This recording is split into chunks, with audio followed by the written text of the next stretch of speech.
ہمارے ہاں یہ مسئلہ بن گیا ہے کہ ہم ہر ایک سے ڈر رہے ہیں، ہر ایک سے، برادری سے، قبیلے سے، داماد سے، بہو سے، فلانے سے، فلانے سے۔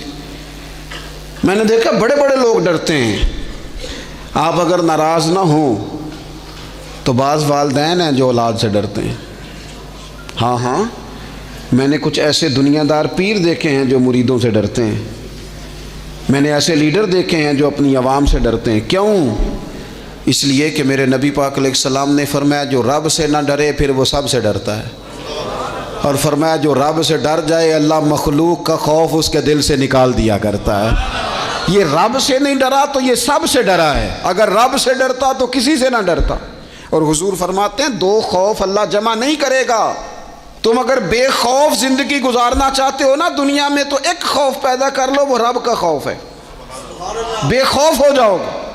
اور اگر تم یہ خوف پیدا نہیں کرتے پھر تو سائے سے ڈرو گے، پھر سانپ سے نہیں رسیوں سے ڈرو گے، پھر تو جگہ جگہ تمہیں کمزور کر دیا جائے گا، پھر تو لوگ ہر وقت تمہیں بھگائیں گے، ڈرائیں گے۔ ایک خوف پیدا کر لو اللہ کا، پھر دوسرا کوئی خوف قریب نہیں آئے گا۔ اور ایک معنی میں اور کہا اللہ دو خوف جمع نہیں کرے گا۔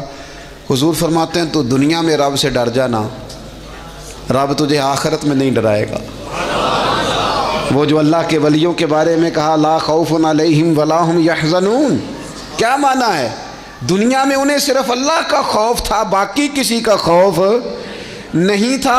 حضور فرماتے ہیں تو دنیا میں رب سے ڈر جا، قیامت میں تجھے نہیں ڈرائے گا، اور اگر تو دنیا میں نہیں نہ ڈرے گا پھر تو قیامت میں ڈرایا جائے گا۔